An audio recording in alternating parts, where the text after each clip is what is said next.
армысыздар.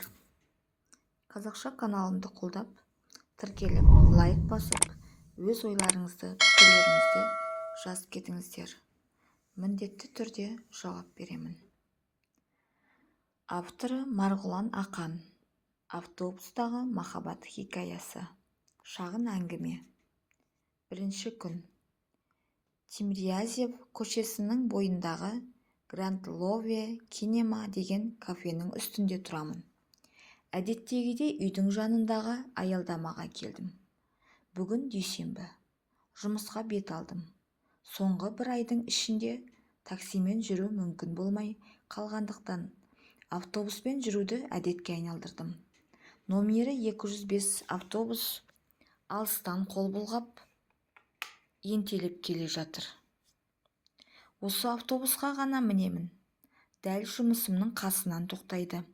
Ол ғана емес, қысылып қымтырылмай барасың. Өзі кең, әрі ұзын.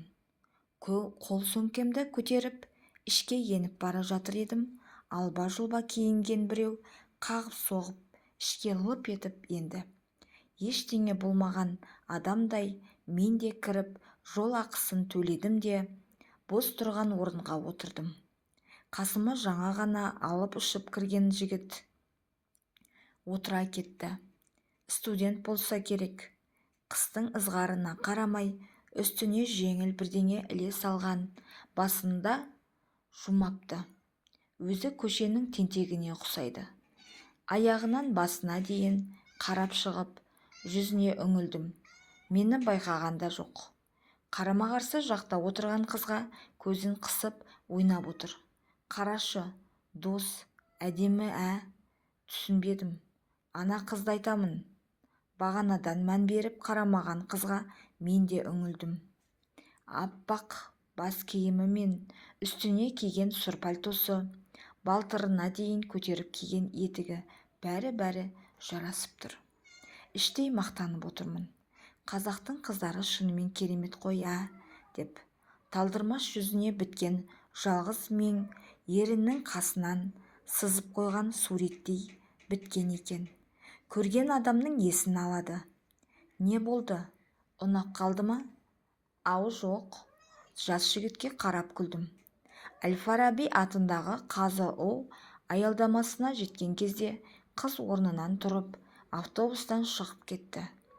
Жанымда отырған жігіт көзімен шығарып салып, менің ығыма қарай тығыла берді. Бәрі дұрыс па сенде? Түш дедім, үндеме. Тентектің өзі. Аруды көзімен шығарып салып жатып, автобустың артынан кірген жолақысын тексерушілерді көріп қалған екен. Менен қарызға деп 150 теңге сұрады. Ол қарыздың қайтпайтыны анық қой, алайда қалтамнан шығарып 200 теңге бердім. Рахметі де жоқ. Ақшаны алып қалтасына салып алды. Орнынан тұрып жүргізушіге ақысын беріп жатыр. Күлдім. Маған таныс аялдама жеткен кезде көліктен түсіп қалдым. Жігіт іште қалды. Екінші күн. Бүгін 205 кешікті. Бір топ адам болып күтіп тұрмыз. Топ ішінен біреу қол көтергендей болды. Анықтап қарасам кешегі жігіт. Қолымды бұлғадым. Қарызын беретін болар деп үміт етсем керек, бәрі бекершілік болды. Автобус аялдамаға келіп тоқтады. Бәріміз ішке ендік. Кешегідей емес, бүгін адам көп. Жол ақысын беріп, ортаға қарай ығыстым. Неге екенін қайдам, кешегі жігіт бүгін не істейді екен деп, соны іздей бастадым. Алдымда тұрған екі адамның ар жағында біреуге тесіліп қарап тұр. Жанарының ізін қуып, мен де сол адамға бұрылдым. Кешегі қыз, кешегі киім, құлағында құлаққабы бар. Ешкімде жұмысы жоқ, терезеге қарап тұр.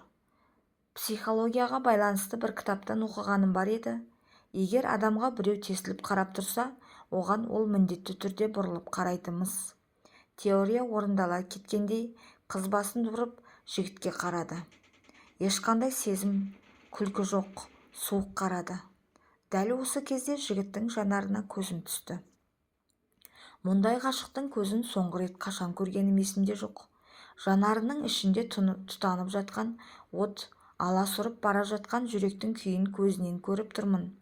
Қарашық бір үлкейіп, бір кішірейіп, тыным таба алар емес. Ыстық шайды суытпай ішіп жіберген адам секілді.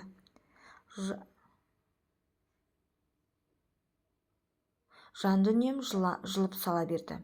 Сондағы мендегі емес, жігіттің жанарындағы үнсіз сезім, ентелеп тұрған албырт жастық шақтың нағыз оты. Автобус тоқтады. Қыз орнынан тұрып, шығып кетті. Жігіт тағы да көзімен шығарып салды. Тек бүгінгі көзқарас кешегі тентек баланың емес, ғашықтан басы айналған Мәжнүннің күйіндей. Жанарында жанып тұрған от әлсін-әлсін өше бастады. Көңілі құласып кетті ме? Жігіт үнсіз. Автобус тоқтап, мен де түсіп кеттім. Жүріп бара жатқан автобус ішіндегі жігітке қарап тұрмын. Еңсесін көтерген жоқ. Осылай қоштастық.